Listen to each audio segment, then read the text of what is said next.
Okay. So now you're facing all these charges. And at one point you start to cooperate. Never cooperated. You never cooperated. No, stepped away from a global plea. What does that mean? A global plea was something that I took for them on that first case. Now, I go to one of my friends in there. He's a May guy. And I say to him, what do I got to take? 10 years? I says, I have no idea what I'm doing here. We start to find out about the discovery.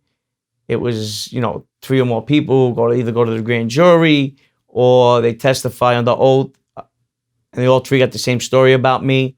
That's how I could get indicted. The 400 hours of tapes, I'm not on 1 minute of the 400 hours.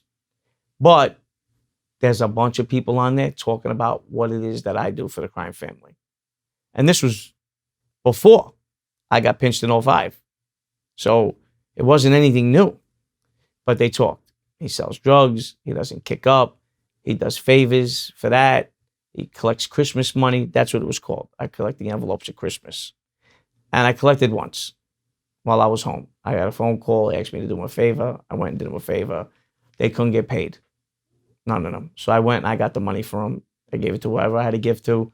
And that was the one time I did it when I was home from 2008 to 2011. So I guess I wrapped myself back up in the conspiracy. And what a guy's right? Yeah, I did. The things they said I did, but I didn't do it under Cosa Nostra's flag. I didn't. It was my own. And I wasn't doing it anymore. I was bookmaking. And I had all the same charges that you just read off that Alphonse had. I had all the same charges. And I was the only guy that looked at career criminal. So it was all surreal what was happening. It felt like a movie. And it feels like they were never going to open up the doors and let me out. So I get my senses together. I'm talking to a few people. Is this what I got to do? Everybody starts blaming everybody else. Everybody's dry snitching. Everybody's holding, co-defendant meetings. You can hold, if you got a lawyer, your lawyer comes up with other lawyers, brings you down, and you have a co-defendant meeting with a bunch of yous, and you just try to strategize on what you're going to do. In order, a global plea, with as many guys as we had, they put yous together, 5 in one group, 3 in another, 4 in another, and they break it down like A, B, and C. The captains, the May guys, the associates, however they want to break it down, as serious as your crimes were.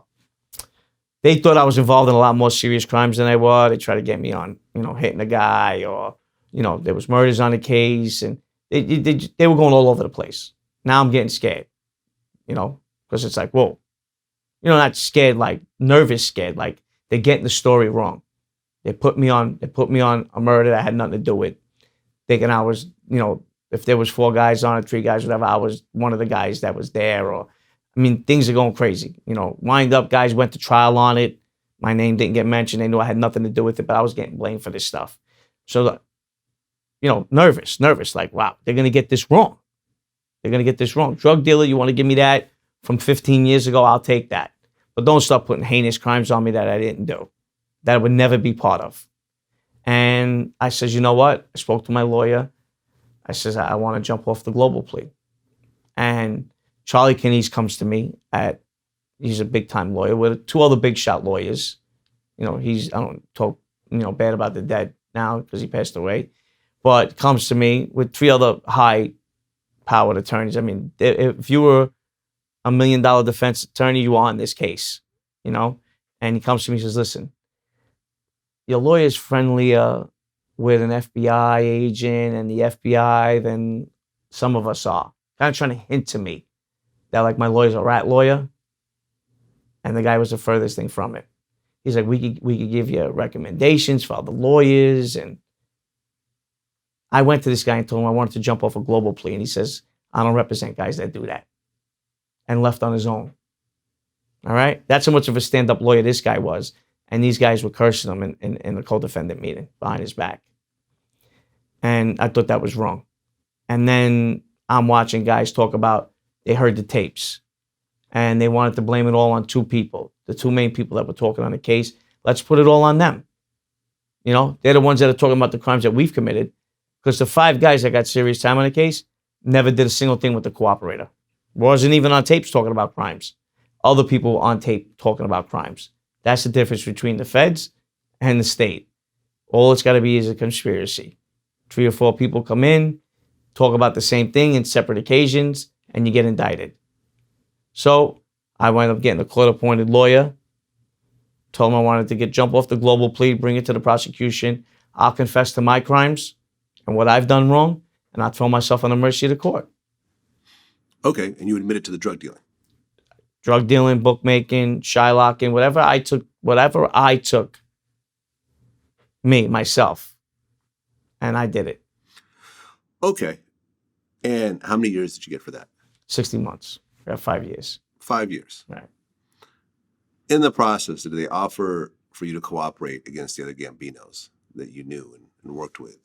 My lawyer, when you get a court-appointed lawyer, they're pretty close to the U.S. Attorney's office, and they ask.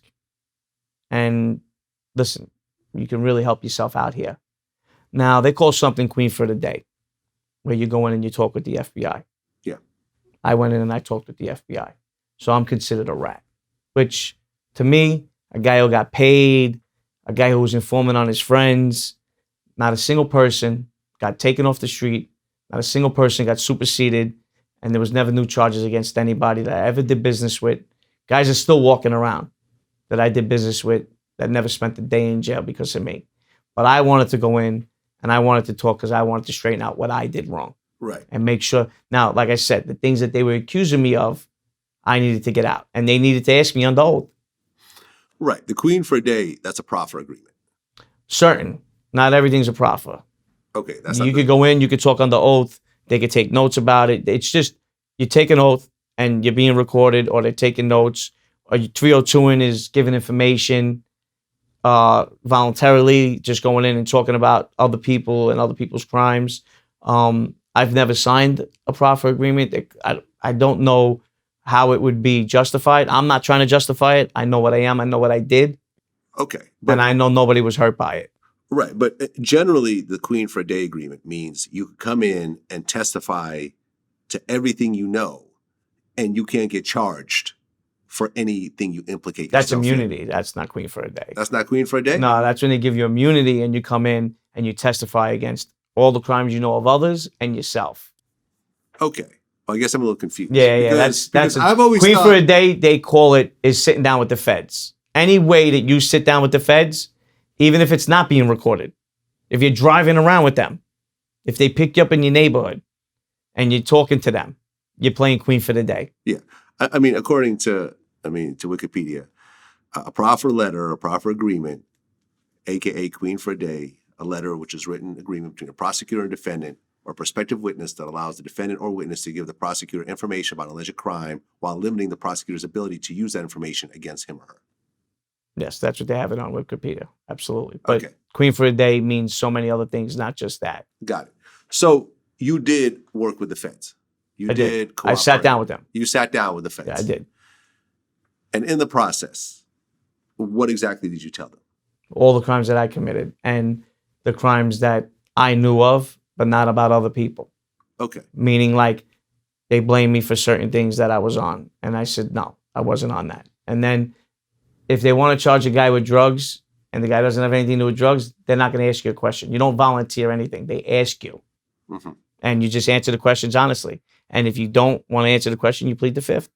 Okay, but isn't it set up where after this, if they see that what you said wasn't accurate, then the deal is off? Correct. Well, no, not the deal is off. You could be charged with obstruction of justice. Okay. There's no deal. There's no deal on the table. Okay, got because I never got a 5K1 letter. When you cooperate, you get a 5K1 letter. Okay. I never got a 5K1 letter. Okay, so you talked to the feds, but you didn't technically cooperate. Right. Well, no, it's cooperating no matter what. Okay, got it. I don't know how anybody wants to look at that. It's cooperating. I would have called myself a rat. I would have considered myself not an informant, not a rat, but a cooperator because I did go in and speak with them. Okay. However they want to justify it, I played Queen for the Day. I went in, I spoke to them. Regardless of what I spoke to them about, you're not supposed to speak to them whatsoever. Yeah. Bottom line. You're supposed to just plead the fifth. Just plead the fifth. No, you're supposed to not say anything. Not saying. Whatever they throw at you. But I wanted off the global plea, and I wanted to tell my side of the story.